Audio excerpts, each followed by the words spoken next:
A very warm welcome to all of you on your YouTube channel Nothing Say Everything. My dear students, आज मैं आपको पढ़ाने जा रहा हूँ सेल बायोलॉजी यानी cell cycle and cell division. आज इस वीडियो को देखने के बाद सेल साइकिल और सेल डिवीज़न में आपको कोई भी डाउट बचेगा ही नहीं। मैं क्लास 6th से लेकर एकदम हायर लेवल यानी CSIR नेट या JRF के लिए अगर आप प्रिपरेशन कर रहे हैं या TGT PGT किसी भी एग्ज़ाम की आप लाइफ साइंस से बायोलॉजी से प्रिपरेशन कर रहे हैं तो this video is sufficient for you. But शर्त इतनी है कि वीडियो को पूरा देखना। मैला लिबास देखकर ये फैसला ना कर, मैला लिबास देखकर ये फैसला ना कर, मैं दरख्त कौन सा हूँ ये फल बताएगा। डोंट जज मी by looking my dirty clothes, the fruit will tell you that what type of plant I am। तो मेरे प्यारे हिंदुस्तानी चमन के फूलों, आइए हम एकदम बेसिक से शुरुआत करते हैं। मेरी आदत है बेसिक से क्रिस्टल क्लियर करने की। अगर आप पढ़े लिखे हैं, थोड़ा सा मेहनत किए हैं तो 5 मिनट बर्दाश्त कर लें। ये वीडियो सिर्फ एक इंसान के लिए नहीं बल्कि तमाम हिंदुस्तानियों के लिए बन रहा है, तमाम उन बच्चों के लिए बन रहा है जो अच्छे टीचर से पढ़ने का मौका नहीं पाए या वो कोचिंग नहीं कर पाए, स्कूल में अच्छे टीचर नहीं मिले। तो कोचिंग का फैशन छोड़ो, आज इंटरनेट पर everything is available. If you want to study then you can anyway. तो मेरे प्यारे हिंदुस्तानी चमन के फूलों, 5 मिनट सिर्फ आप बर्दाश्त कर लेना अगर आपको छोटी सी जानकारी है, क्योंकि मैं एकदम बेसिक से लेकर के चलता हूँ। इसलिए कि अगर बेस क्लियर नहीं होगा तो कभी भी कोई भी कॉन्सेप्ट क्लियर नहीं होगा। मेरे प्यारे, सबसे पहले मैं जनरली बता दूँ कि सेल होता क्या है। सेल आज तक आपने पढ़ते आए होंगे कि cell is the basic structural and functional unit of life. Cell is the basic structural and functional unit of life. तो हिंदी में उसको बोलते हैं कि कोशिका जीवन की संरचनात्मक एवं क्रियात्मक इकाई है। तो आइए आज उसी से मैं शुरुआत करता हूं मेरे प्यारे। और सेल की खोज सबसे पहले रॉबर्ट हुक ने की थी, जो डेड सेल थी कॉर्क कैम्बियम से। और कॉर्क कैम्बियम क्या होता है पता है? जैसे कोई प्लांट होता है, प्लांट के बगलिया किनारों छाली होती है, मतलब सूखा हुआ होता है, समझ रहे हो? यानी प्लांट कोई भी हो, ज़्यादातर प्लांट के किनारे किनारे सूखी डेड सेल होती हैं, मतलब आउटर लेयर डेड सेल की होती है। उसी से सेल को देखा था, यानी रॉबर्ट हुक ने सबसे पहले डेड सेल को देखा था। और जब ये कभी सवाल आ जाए कि who invent first living cell, then you will reply that Antonie van Leeuwenhoek. Antonie van Leeuwenhoek invented the first living cell. तो मेरे प्यारे, अब इतना सफिशिएंट है इसकी डिस्कवरी के बारे में। आइए अब यहाँ से शुरुआत करते हैं हम। देखो, जैसे कि डस्ट पार्टिकल आपने देखा होगा, डस्ट पार्टिकल समझ रहे हो, यानी छोटे छोटे मिट्टी के कण। एकदम बेसिक से समझ में आएगा मेरे प्यारे, आप समझ जाएंगे कि बॉडी ये किस तरीके से सेल के ऊपर डिपेंडेंट है। Don't hesitate. देखिए, डस्ट पार्टिकल मिल करके यानी बहुत ज़्यादा मिट्टी इकट्ठा कर देते हैं, यानी इतनी मिट्टी इकट्ठा करते हैं तो एक ईंट बन जाती है। यानी इतनी मिट्टी इकट्ठा किए तो एक ईंट बना दिया लोगों ने, मिस्त्री ने, लेबर ने, किसी ने भी एक ईंट बना दिया। यानी मिट्टी के सहारे, यानी जो डस्ट पार्टिकल्स हैं, छोटे छोटे पार्टिकल्स हैं, इन्हीं पार्टिकल से मिल करके ये ईंट बन गई। और इन्हीं ईंटों से मिल करके यानी कई ईंट बनी। यानी इस मिट्टी से हज़ारों लाखों करोड़ों ईंटें बनाई जा सकती हैं।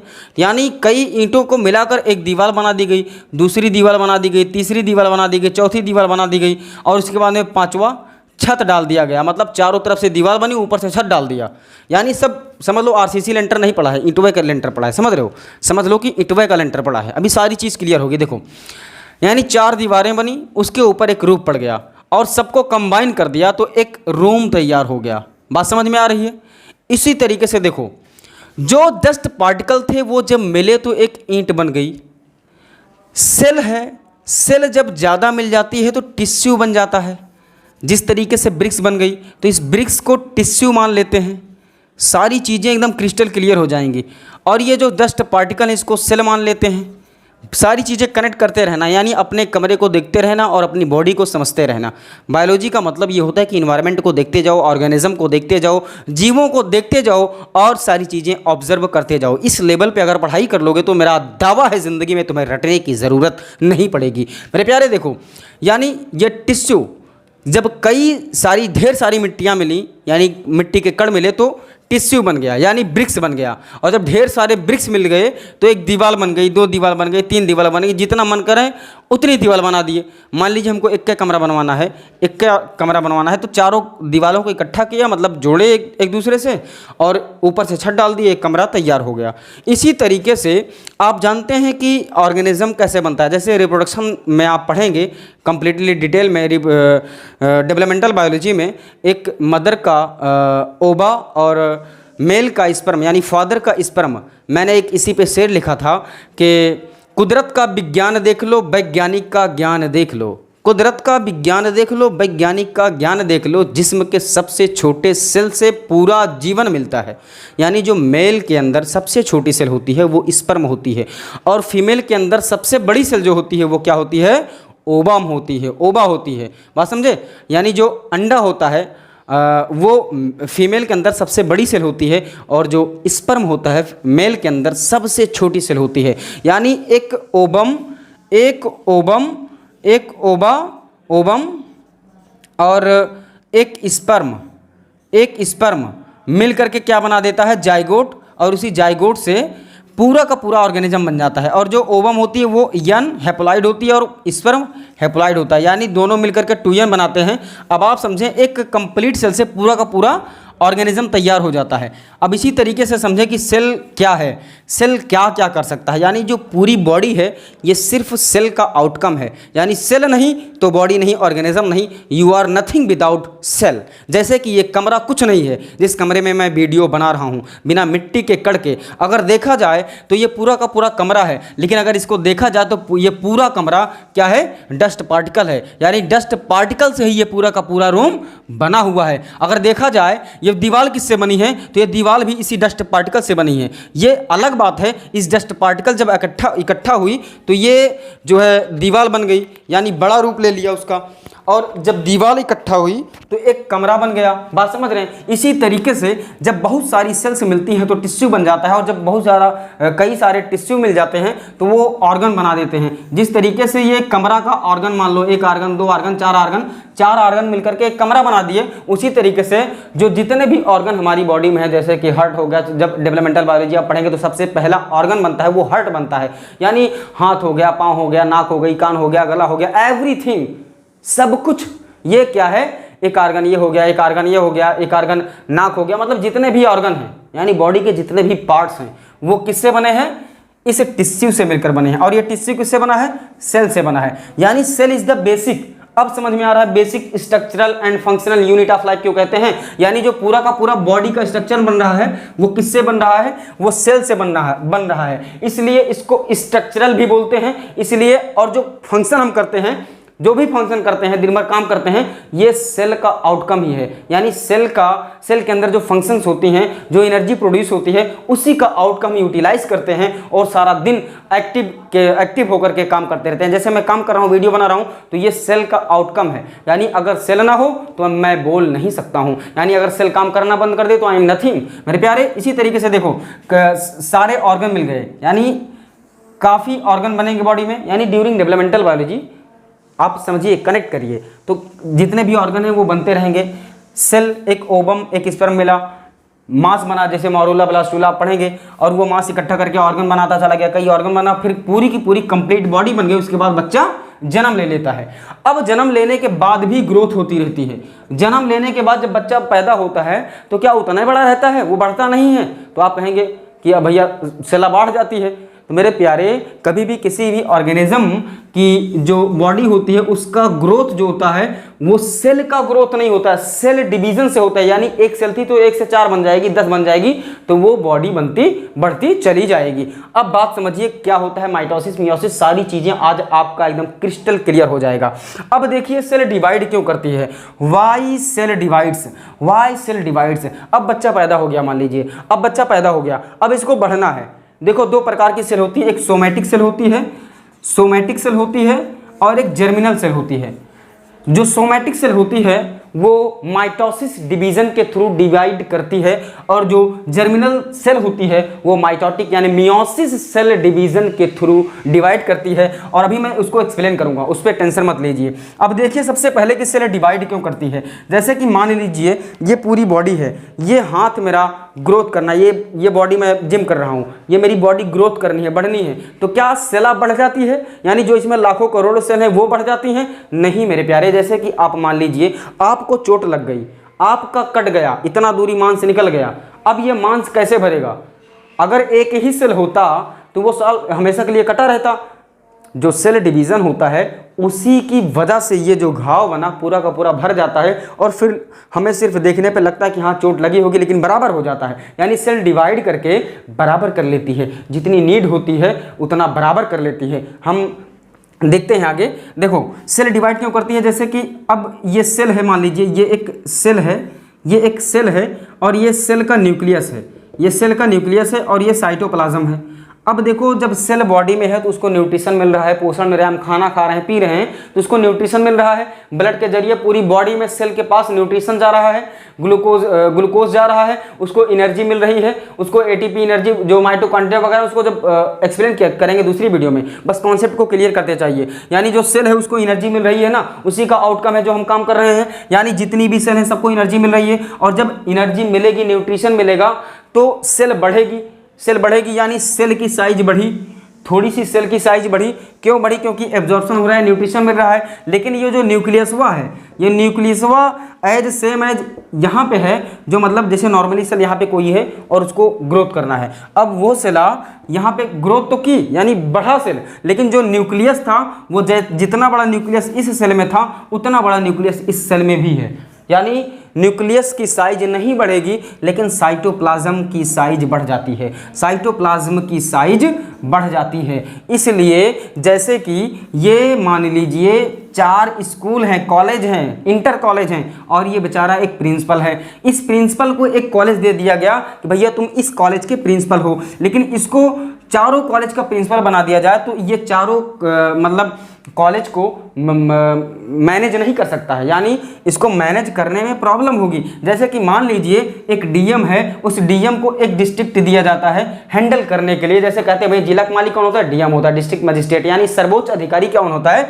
एक डीएम होता है जिले का। यानी एक डीएम को दे दिया गया पूरा जिला संभालने के लिए, और ये जिलवा बहुत बड़ा है, ये बहुत बड़ा है। जैसे कि बहुत बड़ा जिला होता है तो 2 जिला कर देते हैं। मान लीजिए एक जिला नहीं दिए, एकदम क्लियर बात समझो, इसको कॉम्प्लिकेटेड मत करो। यानी मान लीजिए ये बहुत बड़ा जिला है, इसको संभालने में दिक्कत हो रही है, तो इसमें 2 जिला बना देंगे, और 2 जिला बना देंगे तो एक डीएम इसमें आ जाएगा, एक डीएम इसमें आ जाएगा।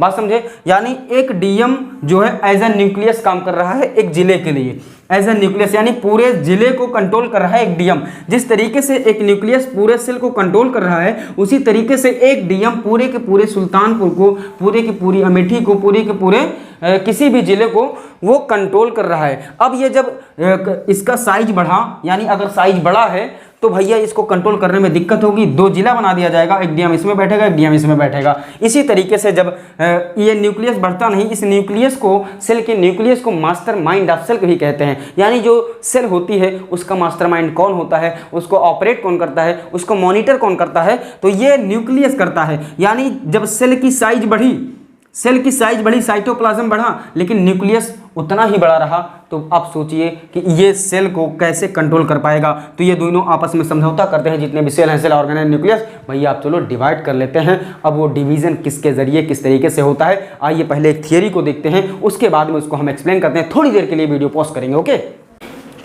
देखो इसकी 2 थियरियाँ हैं, यानी सेल डिवाइड क्यों करती है, सेल डिवाइड क्यों करती है, why cell divide, why cell divide, ये हेडिंग आप याद रखना, वाई सेल डिवाइड, यहीं से हम इसको निकालते हैं।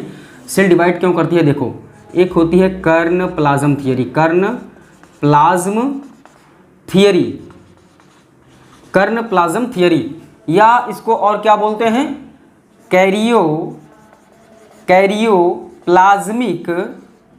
Plasmic ratio. अभी सारी चीज़ें क्लियर हो जाएंगी, टेंशन मत लो। या इसको और एक नाम से जानते हैं, न्यूक्लियोसाइटोप्लाज्मिक रेशियो, न्यूक्लियोसाइटोप्लाज्मिक रेशियो, इसको एक नाम से और जाना जाता है के आई इंडेक्स। के आई इंडेक्स यानी देखिए के आई बराबर क्या होता है, अभी सारी इसको थोड़ा सा मिटा दें, ये चीज़ें समझ में आई ना। अगर सेल ग्रोथ करेगी यानी न्यूट्रिशन मिलेगा तो सेल बढ़ेगी, लेकिन न्यूक्लियस रिमेन सेम रहेगा और साइटोप्लाज्म बढ़ जाएगा।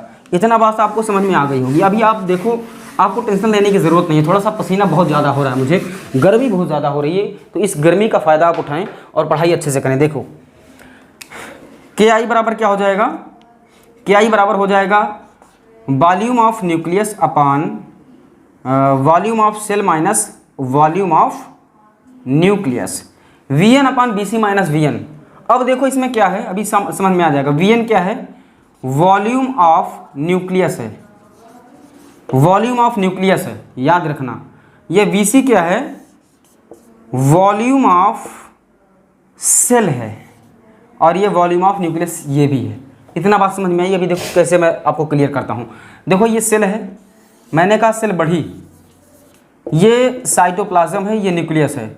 अब देखो के आई इंडेक्स कैसे निकलता है, वॉल्यूम ऑफ न्यूक्लियस, यानी वॉल्यूम ऑफ न्यूक्लियस, जो न्यूक्लियस का वॉल्यूम है वो ऊपर, और नीचे क्या, वॉल्यूम ऑफ साइटोप्लाज्म। हम क्या देख रहे हैं, न्यूक्लियो साइटोप्लाज्मिक रेशियो, यानी न्यूक्लियो और साइटोप्लाज्म का हमको रेशियो बताना है। तो इसका मतलब न्यूक्लियस का वॉल्यूम अपान साइटोप्लाज्म का वॉल्यूम। तो साइटोप्लाज्म का वॉल्यूम कैसे निकलेगा, अगर इस पूरी सेल के वॉल्यूम से वॉल्यूम ऑफ सेल से वॉल्यूम ऑफ न्यूक्लियस माइनस कर देंगे, वॉल्यूम ऑफ न्यूक्लियस जब हम माइनस कर देंगे तो वॉल्यूम ऑफ साइटोप्लाज्म निकल आएगा, साइटोप्लाज्म निकल आएगा।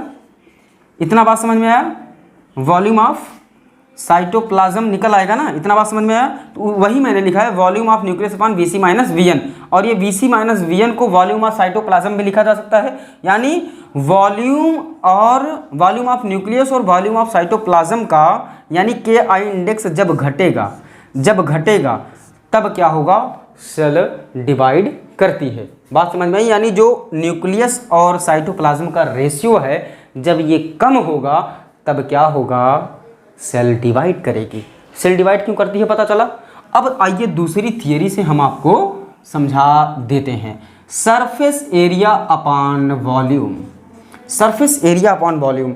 देखिए आज मैं ऐसा पढ़ाऊंगा कि आप कभी भूल नहीं पाएंगे। इसको रहने देते हैं, अभी आप स्क्रीनशॉट ले लीजिएगा, ठीक है, क्योंकि बहुत इंपॉर्टेंट चीज़ें मैं आपको बता रहा हूँ। देखो मान लीजिए कि ये एक सेल है, मान लीजिए ये एक सेल है, ये क्या है, एक सेल है, और ये क्यूब है, क्यूब, क्यूब जैसे रेक्टेंगल होता है वैसे क्यूब, समझ रहे हो। और इस क्यूब की एक साइड को ए मान लेते हैं। अगर एक साइड क्यूब की ए है तो जितनी भी 6 साइड हैं सब की सब ए होंगी, यानी हर साइड क्यूब की इक्वल होती है। इसको सेल मान रहे हैं। Suppose cube is a cell, इसको सेल मान रहे हैं। अब देखो सरफेस एरिया ऑफ क्यूब बराबर 6a स्क्वायर बराबर 6a बराबर 1 मान ले रहे हैं, यानी जो क्यूब की एक साइड है a बराबर 1 मान ले रहे हैं, ठीक है, a बराबर 1 मान ले रहे हैं। इसमें कोई दिक्कत नहीं होनी चाहिए, इसको मान रहे हैं। सरफेस एरिया ऑफ क्यूब अब कितना हो जाएगा, 6 बराबर 6a स्क्वायर बराबर 6 इंटू 1 इंटू 1, क्योंकि a की वैल्यू 1 है, माना है मैंने।